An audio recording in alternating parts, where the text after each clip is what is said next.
भूतिया कहानियां तो बहुत सुनी होगी। आज की भूतिया कहानी सच्चाई से जुड़ी हुई है। भूतों की कहानी जो नासिक की भूतों वाली हवेली की कहानी है। नासिक की भूतिया हवेली को कई सौ वर्षों पहले राजा महाराजाओं ने बनवाई थीं, लेकिन पिछले कई सालों से इनमें कोई नहीं रहता। नासिक की भूतिया हवेली कई वर्षों से वीरान और सुनसान पड़ी हुई है।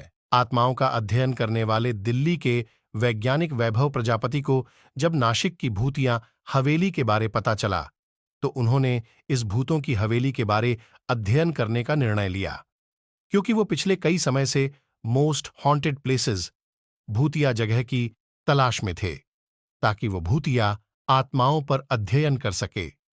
वैभव भूतिया हवेली में रहने की तैयारी करने लग। वो जानना चाहते थे कि क्या सच में भूत होते हैं, भूतों की कहानी क्या है, हवेली का रहस्य क्या है। इसके बाद वैभव दिल्ली से नासिक पहुंचा और अंत में टैक्सी लेकर नासिक की हवेली पहुंच चुका था, जिसके बारे कई भूतिया कहानियां कही जाती थीं, जिसको लोग भूतों की हवेली कहते हैं। वैभव ने भूतिया हवेली के नजदीक होटल में रूम ले लिया। शाम होते ही वैभव आवश्यक सामान लेकर हवेली के बाहर जा पहुंचा। वैभव चुपचाप छुपते हुए हवेली का मुख्य दरवाजा खोलने लगे तो पता नहीं कहां से एक आदमी आ गया। अनजान आदमी ने पूछा, आप कौन हैं? इस वक्त इस हवेली में कोई नहीं जाता। वैभव उस आदमी को देखा और सामान्य होते हुए उस आदमी से पूछा, हेलो, आप कौन हैं? मैं हरिलाल। यहां पास ही में मेरा घर है। यहां से जा रहा था, तभी आपको देखा और यहां आ गया, क्योंकि बाहरी लोग ही यहां आते हैं जिनको इस भूतिया हवेली की कहानी के बारे में नहीं पता होता। जो भी व्यक्ति इस भूतिया हवेली की कहानी के बारे में जानता है, वो शाम और रात के समय इस हवेली के भीतर जाना तो दूर, इसके आसपास भी नहीं आते हैं।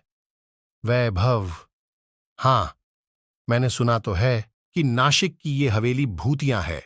यहां कोई नहीं रहता, इसलिए मैं यहां आया हूं, ताकि इस हवेली में रुककर इसकी हकीकत लोगों को बता सकूं। हरिलाल, क्या मतलब है आपका?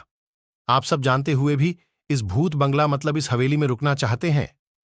वैभव, जी हां, आपने सही सुना। मैं रात में यहां रुकने वाला हूं। हरिलाल, आप मेरी बात मानो और अभी यहां से वापस लौट जाओ। इस भूतिया हवेली में जाने वाला कोई भी वापस लौटकर नहीं आता है, और आपको तो इस हवेली की कहानी के बारे में भी पता है।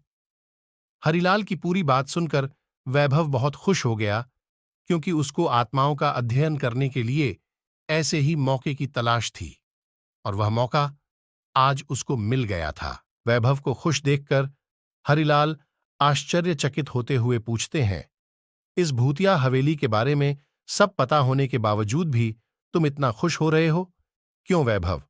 हां, क्योंकि मैं एक वैज्ञानिक हूं जो आत्माओं का अध्ययन करता है, और मैं यहां पर यही जानने के लिए आया हूं कि इस भूतिया हवेली की कहानी में कितनी सच्चाई है।